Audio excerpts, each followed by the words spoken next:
Sexy. Sexy? Sexy? Sexy? Sexy? Sexy? Sexy Alar. Let's go!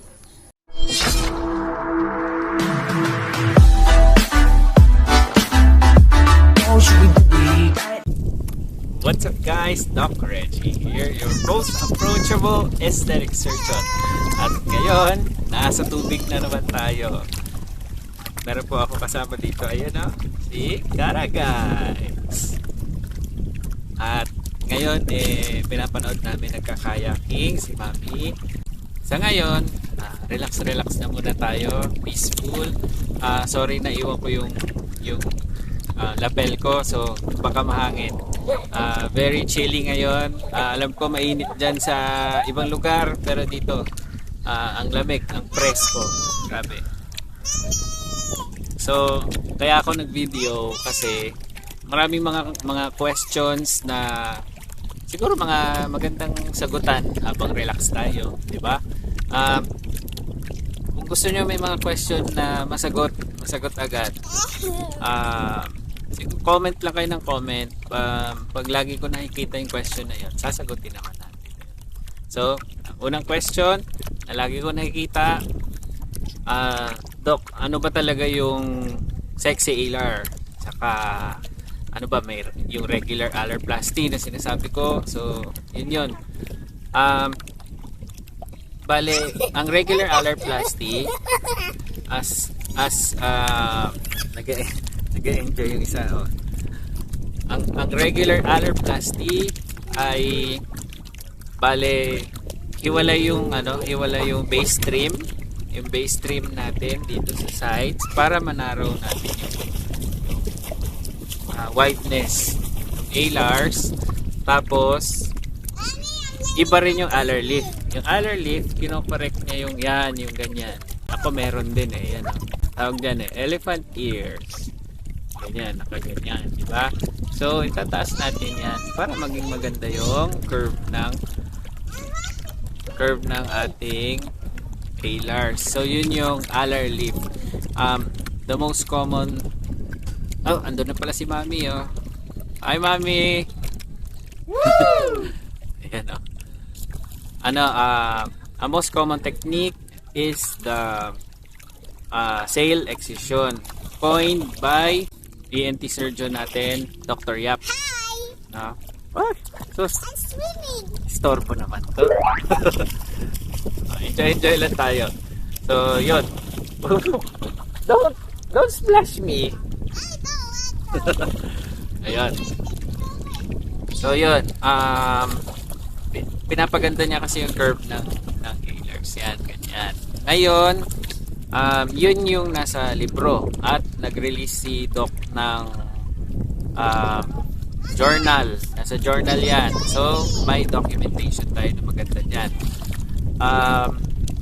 Ngayon, meron naman nagsisirculate na sexy alar. Ang sexy alar is yung, ang isang tawag ko doon, ewan ko sa ibang doctors, pero ang isang tawag ko doon is arrowhead alarplasty. Siguro pakita na lang ako ng gano'n na itsura.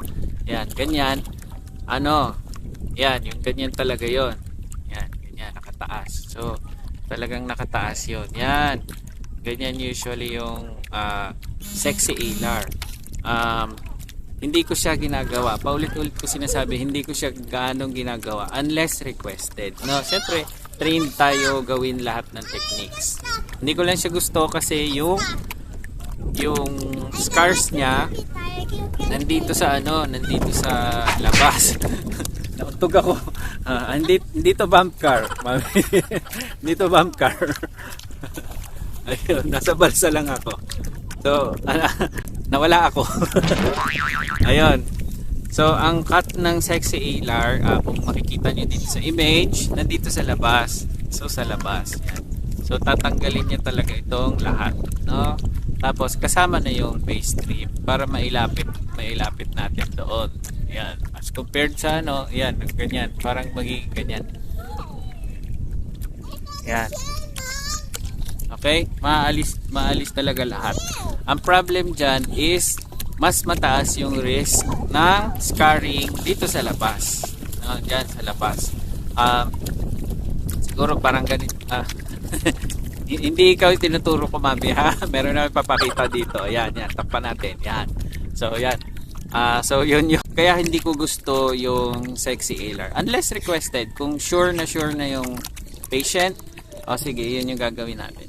Kaya mas mahal yung, yung charge doon. Kasi, mas mahirap yung technique na yon. So, mas meticulous. Mag-part daw. Meticulous, tsaka mas mahirap yung approach ng ganon na technique, no?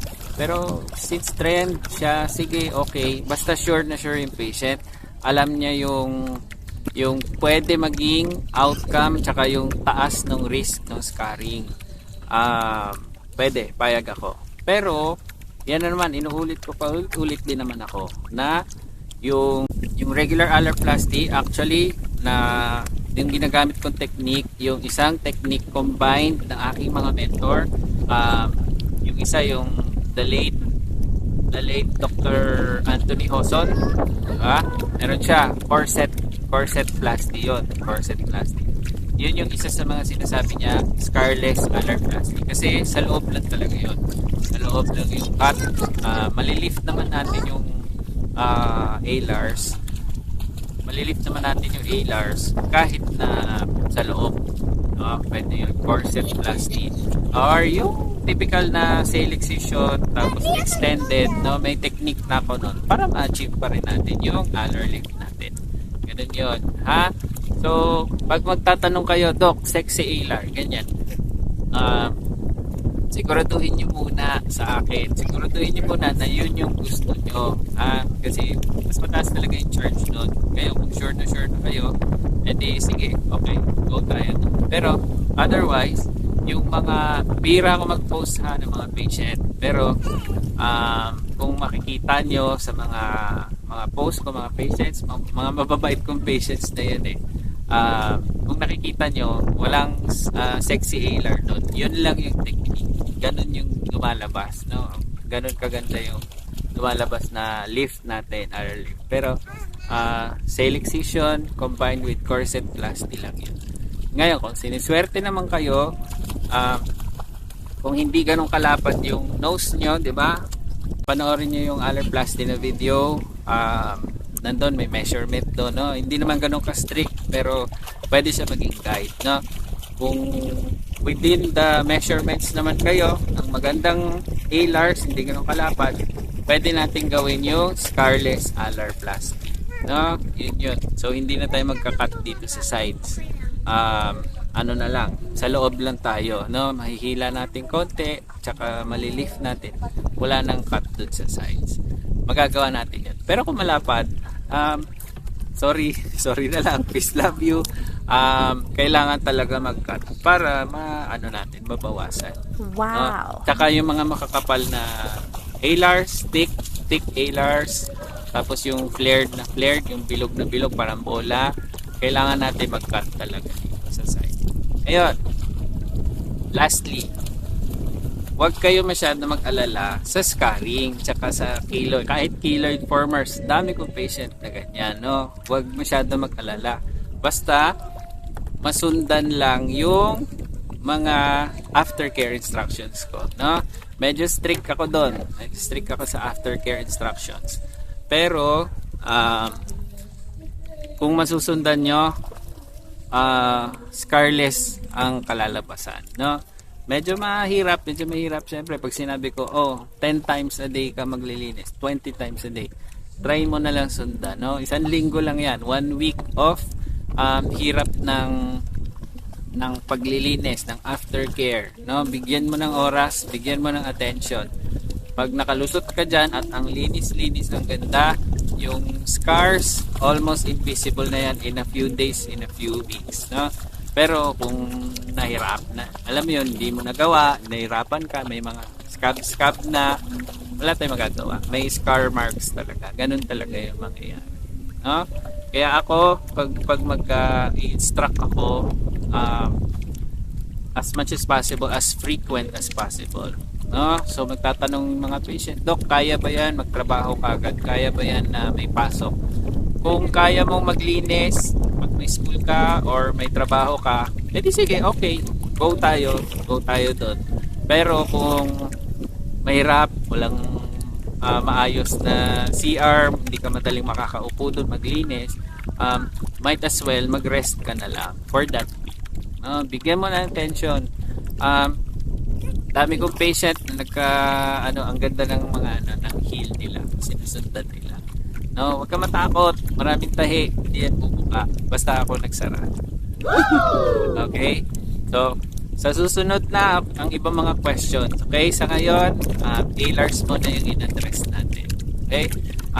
Marami pa magiging mga makita ko mga comment, mga question. Sige, sagutin natin yan. Casual lang tayo, casual talk lang tayo para hindi na kailangan ng preparation, no? Ang hirap mag-set up, promise. Kaya pasensya, ang tagal kong hindi nakakagawa ng videos, no? So sa ngayon, ganito na muna yung platform natin. Parang one-to-one talk pero para sa inyo lahat to. Okay? So, that's regular aloplasty versus sexy ALAR. Okay?